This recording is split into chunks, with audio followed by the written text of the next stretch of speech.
Beautiful. Well, so I'd like to just spend a few moments welcoming you and to the community. As I explained in an email, we are a circle of mostly women, I have to say. And we've realized more recently that we have journeyed together in many lifetimes as a ring, forming a ring through time. And we are dedicated to the truth of the divine order and bringing forth what was formerly held in trust in the mystery schools. And I can speak for all of us here present today. It is truly a great honor to host you here. And for those of you that don't know Anne's work well, I'd like to do just a very quick introduction. She's a Jungian analyst, author, one of the foremost voices of our time in the spiritual and psychological reclamation of the divine feminine. Dr. Baring is the author and co-author of several seminal works, including The Dream of the Cosmos, A Quest for the Soul, The Myth of the Divine Goddess, Evolution of an Image with Jules Cashford, The Divine Feminine, Exploring the Feminine Face of God Around the World with Andrew Harvey, Soul Power, An Agenda for a Conscious Humanity with Scilia Elworthy, and The Birds Who Flew Beyond Time. Her work weaves together in-depth psychology, mythology, mysticism, science, and history, calling for a shift in the consciousness that honors the interconnectedness of all life and the sacred feminine as essential to the healing of ourselves and of the world. Truly, truly, from my heart to yours, Anne, I welcome you here with us today. Thank you so much, Jacqueline. Lovely to meet you all and to know that you've been a group together for many lives. Possibly I've been a member of the group as well, who knows? But anyway, this is a very important time, perhaps the most important time in all our lives, because it's a culmination of not only astrological precession of the equinoxes, but it's the time of shift into a different age. And we're just in between Pisces and Aquarius, in the in-between sort of phase. But it's absolutely vital that we do what we can to wake people up and to change the terrible patriarchal pattern we've been stuck in for 4,000 years. There have been many gifts, many treasures in that period, but there's been perpetual war, which is going on now in the most horrendous way. So all that has to end somehow or other. It may not be in our lifetimes, but at least we can contribute to it. Well, you have a sympathetic audience with you there. In fact, we have witnessed a great shift in the communities that we're all involved with along those lines. And there is a great awakening happening, which is a wonderful thing to also witness at this time. I'd love to, I've been watching over the last few days and weeks your interviews. Thank you so much for the volume of the knowledge and wisdom that you've put forth out there. One of the things that piqued my curiosity that I picked up in one of your interviews was the role and influence of your mother on this journey with the divine feminine. Would you be able to just touch upon that quite briefly? Yes, I will. I'll do more than touch, really, because my mother was an extraordinary woman. She was a poet and an artist, but in the time she lived, she had no voice. There was no way she could get her work published or her work shown, so to speak. But she had a huge influence on me because she introduced me very early to poetry and art and got me interested in that, took me on journeys when I was 15 and 16 to Italy to see all the treasures of art there, took me to India for the first time. I went again, but she took me the first time there. But the main influence was through the channeled messages that she received through a friend of hers called Ninon, a French woman. And they used to meet 2 or 3 times a year, and Ninon would write down the messages and my mother would type them up. Sometimes they were in French because she spoke fluent French. Sometimes they were in English, mainly English. And they were from Jesus and St. Francis. Those are the 2 people who spoke to her in these channeled messages. So I took all this on board little by little from the age of 13. She didn't give me everything. She gave me just little glimpses until I was older. And they were a huge influence on my life, and she was too, because she really pointed me in the direction which was to lead me to the divine feminine. I didn't know it at the time, but that's where she was pointing. Also, we had a very difficult father or husband who was very depressed because he'd lost his mother when he was only 8.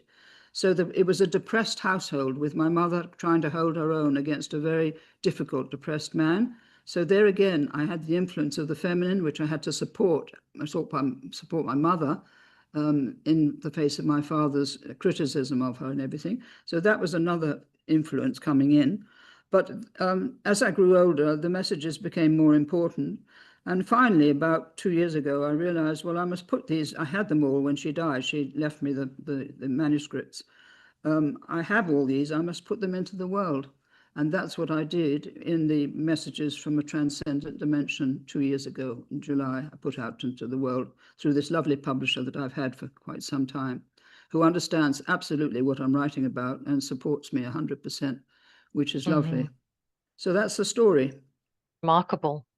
This connection to France, and even on the Mary Magdalene story as well. I live in France, which is so interesting, and I personally feel the divine presence here of Mary Magdalene. In fact, there's a lot in Southwest France that's dedicated to her. And Well, then there you there are. would be. Yeah. Also, I forgot to say that my mother and father went to live just north of Toulouse. So they were virtually in Cathar country. And my mother had shelves and shelves of books on the Cathars, including a psychologist, I can't remember his name, but quite 20 or 30 years ago, he was writing a lot of books about people who came to him and said they remembered their lives as Cathars. So that I was absolutely plunged into that. When we visited her, we went to visit all the Cathar sites, and my husband and I, he's very interested as well. And so we had a wonderful time, really. And the Cathars came more and more to light. Even when I was at Oxford University, I wrote a paper on the Cathars when I was 19. Unbelievable, really. And I That's knew astonishing. that through my mother. So there we are. I think that country, France, is absolutely my country. It always has been. I know its history backwards. I'm not happy in this country because I feel not in my right place here. When I come into France, I breathe the air and I just come alive with a different personality and a different sense of being. I'm sure you do too, which has probably led you there. And anyway, as a Cathar, I certainly lived in the 13th century, probably earlier. I don't know which life was the one that was most important, but probably 2 or 3 lives in that area. And certainly I fought the church all the way through my present life. And I have done in the past, because I think they've given all the wrong teaching out. And people must have felt that then in the 12th century, 11th century, when this thing started. 1167, the Catholic Church was founded. So there we are. You go on talking because I've interrupted you. Yes. No, no, not at all. This is amazing stuff, and you always have an outline of what you want to talk about, but then the direction of the conversation goes its own way. I want to stay with the Cathars. I feel like this is an important thread. I want to talk a little bit about where they originated from, not the historical perspective, although that's really important. I mean, from your own soul sensing, there is the story, of course, that Mary Magdalene took the truth, the teachings of her and Yeshua into France, into Gaul, as it was known at that time. And do you believe that that laid the foundation for the I think it's called Amora, the Amora traditions of love and connectedness within the community of the Cathars? Is that something that you ascribe to? Yes, absolutely, because they said they took their teaching from James, the brother of Jesus, and from Mary Magdalene. That was one of the things they actually stated. And she brought with her the only authentic gospel, what's the word? Contemporary gospel that we have of the life of the mission of Jesus. And it was called the Gospel of the Beloved Companion, which I'm sure you know about. And Yes. and I know the woman who translated it, who lives near somebody called David Lorimer in your part of France. And so I've been in touch with her over some years. So she definitely brought that gospel with her. She brought the Essene wisdom teaching with her because she was an Essene, and so was Jesus. And they were Yes. part of that community. And so they reincarnated, I think, in their later lives, probably, or not they did, but certainly the tradition was passed on from the Essenes directly. Possibly they kept in touch with the Essenes even when when Mary Magdalene left Palestine or Egypt. I'm not sure which. I think it was Egypt probably, and came to France, bringing her children or child with her. And Jesus went on a journey to India and Ladakh and Tibet. And I've actually been to his tomb, or said to be his tomb, in Kashmir, in Srinagar. So Isn't that interesting? they separated, apparently in Egypt, I was told today by somebody, after the crucifixion, which she survived. They went to Egypt. They had to flee to Egypt to get out of the sight of the Pharisees. And there they separated. And I said, Jesus went on to India and Persia and Ladakh, and Mary Magdalene went to France. So that was the story, which is absolutely fascinating. And I think through that, through her mission in France and what she taught, it must have percolated down through her descendants and disappeared for about 750 years and came up at the time, the 12th century, and the Cathars, first of all, but also the tradition of the building of the great Gothic cathedrals. That was all part of it, the return of the love-wisdom tradition. Which had its origin, which is in my book, it had its origin in the first temple in Jerusalem. It was a Hebrew tradition, and where the goddess was actually married to Yahweh. So Yahweh had a consort. And then a group of priests took over the first temple, got rid of every trace of the goddess, literally. They destroyed her statue and the great bronze serpent that was a symbol of her power to regenerate life. And they destroyed every single vestige, all the groves of trees, everything went. So there was no trace of her whatsoever after that time. But I think that Jesus and Mary Magdalene restored that love-wisdom tradition, because that was the teaching of the first temple before it was taken over by these priests. That was in King Josiah's time, wasn't it? Yeah, that's right. Yeah. Yeah.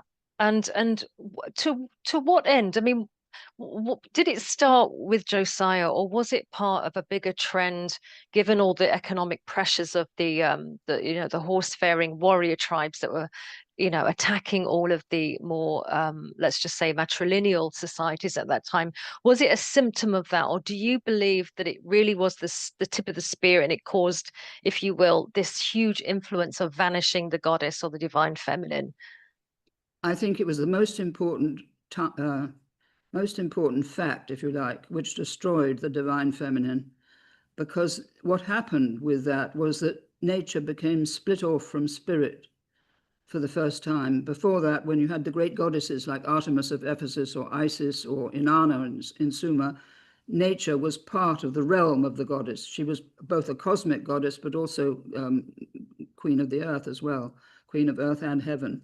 So when you lose the goddess, you lose that connection to nature, and you lose the spirituality of nature and the holiness of nature. All that went with the disappearance of that particular goddess, because Christianity inherited that image from Judaism of the monotheistic God. That came directly from Judaism to Christianity. And that Christianity didn't know the existence of any other tradition. So it took on that Hebrew, the Old Testament, not knowing what had happened at all. So the only, sorry, go on.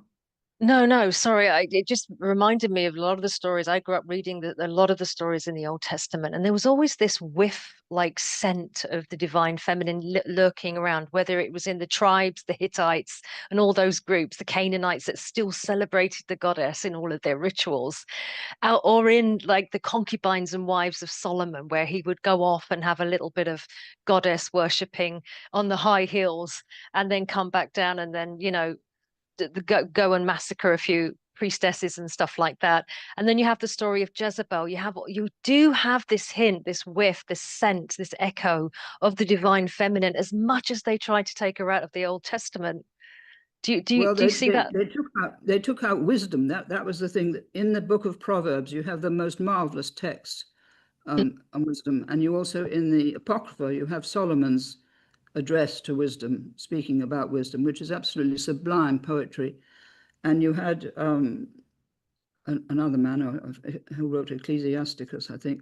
Anyway, you had the tradition coming down in a few texts But the scribes who followed the priests who took out the goddess did their utmost to absolutely wipe out any trace of wisdom in the Old Testament, apart from the Book of Wisdom. They couldn't do that because it was too highly valued. But they took out all traces of the goddess's name and also her titles, which were divine wisdom and the Holy Spirit, and the tree of life. She was worshipped as the tree of life. The dove was her symbol. So, you know, that they did a hatchet job. And I think also added to that was the time of the captivity in Babylon with Ishtar, the goddess Ishtar, whom undoubtedly they hated and resented. So that came after what I've just described, but nevertheless it added to the whole thing of getting rid of the goddess altogether and getting rid of the hated feminine. And then they were left with the new Deuteronomist idea that the Jews were the chosen people. That's what the next idea was, which has lasted till the present day, and which has caused a huge amount of jealousy and trouble among the other religions. So that's what my book isn't only about that. My book is about the wisdom tradition as a whole, which is coming through today in the way we're waking up and the different understanding we have about life, which is emerging in many different groups and organizations. Some people speaking up against war, other people transforming our attitudes to nature. That's, you know, everything you can think of. If you don't mind, I'd love to just speak a little bit about Yeshua's work and what we can glean from even the official scriptures in the Bible in the New Testament. I was often fascinated by the amount of times that Yeshua would speak or reveal who he truly was to a woman. I always found that highly symbolic. You know, a woman at the well, a woman who had a so-called checkered past, you know, the woman that was about to be stoned. And he would often single out women to speak to. Now, was that a deliberate part of his teaching, that he would outreach and honor and respect women publicly, in your opinion, or was it just circumstance, do you think? No, I think it was part of his teaching, definitely, because if you read my book, you haven't read my book yet, have you? I You have haven't got not. the book? No, No. it's ordered. Well, it's very difficult to get. I've just put a word in here because Amazon has completely gone berserk, and both in America and in Europe, you cannot get the book for some reason. And they put a November delivery date, would you believe it, in Amazon UK. So the only way to get it now, if you're in Europe, is to write to the publisher Okay. and order it from him. And he's getting masses of orders from all over the place because Amazon's just gone berserk and has lost the plot.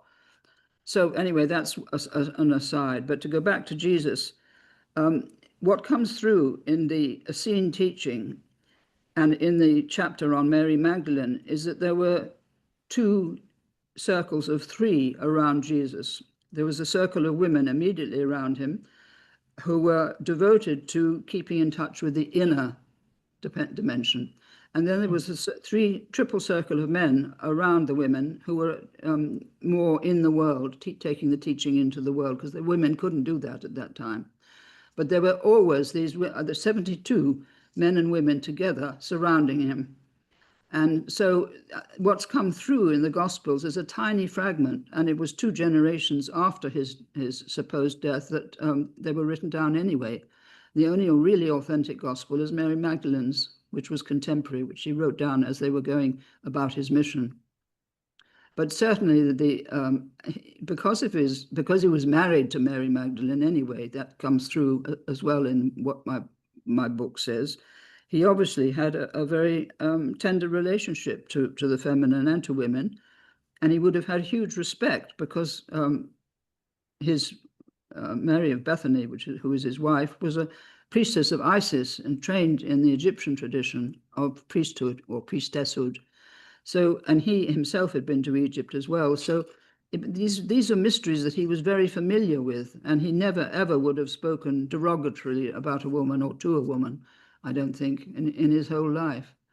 And had huge respect for his mother as well as for Mary of Bethany, I should call her. So these are things, and also there's a marvelous description which I've quoted from the one of the Gnostic Gospels in the Nag Hammadi text, which gives a most marvelous description of him. And it's nearly a whole page of description, very beautiful. And it gives the quintessence. And also in the book, in the chapter on the Essenes, it gives the quintessence of Jesus's teaching, which was about love, purely love and wisdom, those two things together, and really honoring the different way of living altogether and different way of understanding what life is about. It comes through very clearly in that Essene chapter, and where I drew it from the book on the Essenes, which was channeled by Stuart Wilson and Joanna Prentice. So Yes, I'm all that familiar is with their work. very interesting, really. There are different versions of who she was, Mary Magdalene, but I haven't got tangled up in them, because what's the point? I said to somebody I spoke to today, I'll know when I get to the other side anyway. So I'm not going to struggle Well, over I love definition. I love that you're wearing red, which was one of her colors, wasn't it? The lovely red. Did It's they not? crimson. It's the Oh, color of a purple it's rose. beautiful. Yeah, Yeah, it goes lovely with your background, that cobalt blue. They're quite spiritual colors. They're very they vibrant. are. They're That's right. beautiful. Yeah, I'm Yeah. glad you noticed. I did have a series of questions, but I'm not going to go to them because I really feel like this is so interesting just following this thread through. Now, why did Yeshua and Mary, why did they split up at that point? Was Well, it for because they safety reasons? safety, say absolutely, because they would have been he would have been pursued everywhere, and particularly once he became the foundation of the Christian religion, he couldn't hang around because he'd been crucified and resurrected from the dead. He Yeah, couldn't do that. and So not he go took to him. France though. I mean, could he not have gone to France? I mean, it No, feels like there was a reason he went off where he went. Yeah. well, France was really governed by the Roman Empire at that time. It wasn't France as we know it at all. It was Roman, and there would have been Roman centurions and Roman whatever in different parts governing it. So he couldn't possibly have gone there, but she could, and she was obviously received by people who already were probably relatives, because that part of France, people had actually colonized. Romans had colonized it, as well as people, probably the Essene community, had places there that had been sacred for some time. They had a school at Marseille, for instance. There was an Essene school there. So it was not undeveloped country at all. It was highly, highly, what's the word, urban in a way in certain areas. And Narbonne was another big center. And interestingly enough, the wife of Pontius Pilate came from Narbonne. That's another interesting Gosh, thing I've that learned. is so interesting. Now, what is is there a connection between the Essenes and the Druids and the mystery schools in England? Yes, yeah, absolutely, because Joseph of Arimathea came to teach the Druids, and Mary Magdalene came to teach the Druids in Glastonbury, bringing Jesus with her as a young man. He came probably when he was 15 or something with Joseph of Arimathea. Um, so there definitely was a contact there, and the Druids would have known psychically that there was a great teacher coming, and they would have had great respect and would have prepared things and everything like that. And Mary Magdalene is said to have taught the priestesses of Avalon. Does that send shivers round your back? Yeah, I think you're picking up on the fact that most of our circle are probably head to toe getting shivers because we've also remote viewed this journey, and that's what I Yeah, wanted to share with you. We've been at Avalon, we've been a ring there, a ring of women predominantly. So thank you for that confirmation. I feel like that's important for us all to remember here today. Now, what I'm also hearing is that the Essenes and the Druids, this was a common thread of the ancient mystery schools that went back through Egypt, but of course back to potentially before the last great ice age, that great civilizations that this information came through. So it was a case of remembering what we already yeah. had, right? And also was transmitted by people who left Atlantis before the final inundation and set up centers in Persia, in Palestine, and I don't think in England, and then in Egypt, So the teachers came from Atlantis to set up the mystery schools before the catastrophe, the second catastrophe of Atlantis disappearing. So you have that as the foundation, if you like, of this tradition, which was passed from ancient civilizations to ones that we know about, to the Egypt we know about and the Persia we know about, etc. I don't know, and I think also they went to India as well. They were called, oh, I can't, my memory is actually going now, so I can't remember.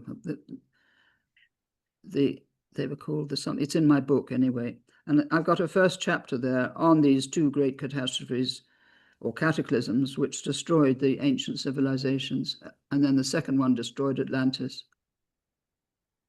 And that Well, was how does in, that connect to Lemuria? well, the first cataclysm wiped out Lemuria.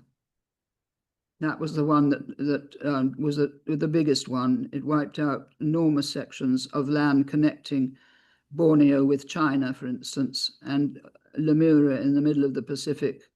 That wiped out that. But they'd already started colonies in South America, Lemuria, and also to the west in Java and places like that. So there were remnants of the Lemurian civilization, east and west. But that was the time that the biggest cataclysm, that's when Lemuria disappeared. And do you get the sense that although there is this lineage, these stories, these great personalities, these avatars like Joshua and Mary on our own history timeline, there's also perhaps an off-planet perspective to this. In other words, this relentless agenda to suffocate, to remove the divine feminine presence in our human civilizations. Do you see that as ongoing, or do you see that as just more recent history? I think it started 4,000 years ago when there was a change from the Great Mother to the Great Father. It came in. Then with the thing that I described in Jerusalem, that was the kind of final coup de grace, as it were. But it was started before that. And you see it already in the Greek mythology. You see Zeus and his two brothers, Poseidon and Neptune, taking over, sorry, Poseidon and Hades taking over the world of the upper world, the middle world, and the underworld, and getting rid of the old earth goddess. And all the goddesses became daughters of Zeus instead of goddesses in their own right. That was the beginning of the shift that we can really say I described all that in The Myth of the Goddess when I wrote the big book in 1990. It was published, I think. Which is very important because it traces the divine feminine all the way through from the Paleolithic right up to the Virgin Mary. I would recommend that book to anybody who's interested. So I certainly think that there was definitely a shift after 2000 BC when patriarchy came in with a vengeance, so to speak, and you lost the divine, you lost the temples to the goddess, you lost the priestesses, you lost the voice of woman totally for 4,000 years until the last 100 years here in Europe and America. And Yeah. still in the Muslim communities, look at the status of women in Iran or Afghanistan. That was what it was like in other countries before. Yeah. I mean, medieval England and the Inquisition and the murder of so many wise women in Yeah, Europe. exactly. For 5 centuries that went on. And that was entirely the Catholic Church psychosis in trying to get rid of any opposition to their teaching or their existence, really. When you look around the world today and you've seen a lot of changes, I mean, for goodness sakes, there's been so many things that have happened for women in the last 50, 60 years.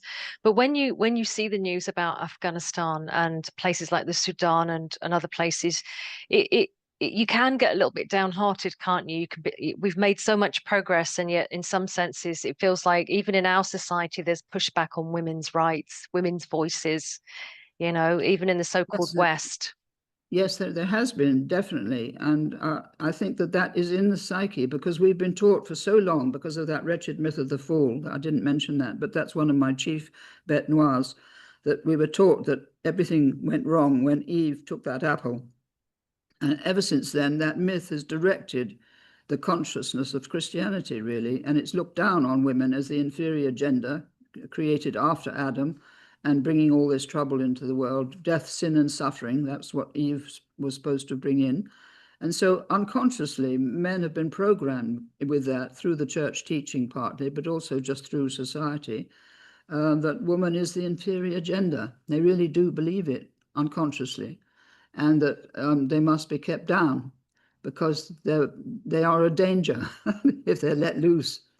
And Awful. it's going on even now. I mean, the whole thing about the trans situation is one example of that, how the trans women have tried to get rid of the ordinary women, the real women, so to speak, and have created their own agenda, which has taken over a huge amount, although they're only 1 or 2% of the population, and I have great sympathy for them.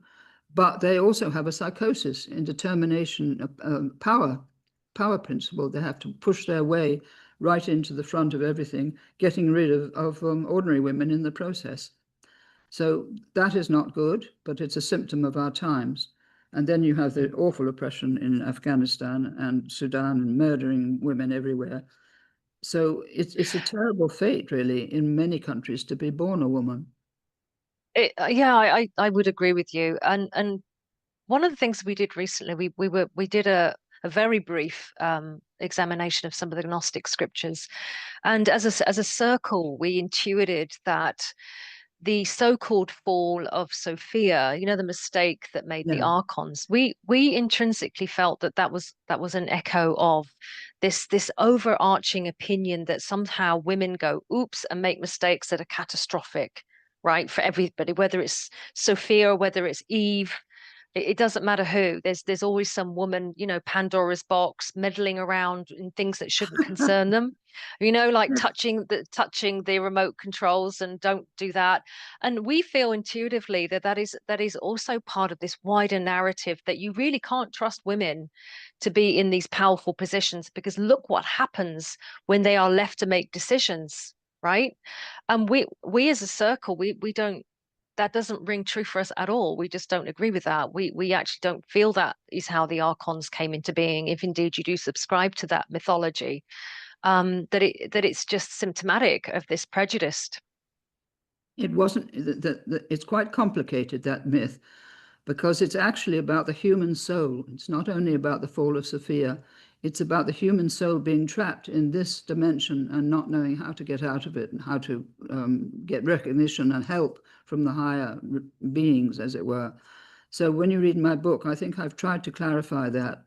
And the whole myth of Sophia, repentance, all the repentances, which really grated on me. The word repentance is the wrong translation of the Greek word metanoia, which is really about a shift of understanding or a waking up or a sudden clarity. Doesn't mean repentance at all, but it's always been translated in the Bible as well, in the New Testament, as repentance. So that gives the whole wrong feeling that she's being punished for something that she didn't do, really.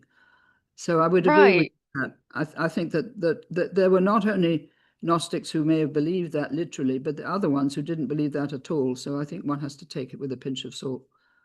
Yeah, I think so. And like you say, just like, you know, intuit, resonate, whether it feels good to you and your soul and your spirit. Like, I can only speak for myself, but I've never seen the body, the flesh, the world as a fallen place. I've seen it as a very magical, animated place, a place Well, of it is. reverence. It Yeah, is. it just, it's not that separation. So, you know, and I think children exemplify that connection, don't they? Before it's drummed out of them, Well, yeah, they they do. have that connection. But all that thing about sin and guilt came straight from the myth of the fall. And Christianity used it as a stick to beat people with, particularly women with, to keep them down so that there wouldn't be any challenge to what they were teaching, what they were saying.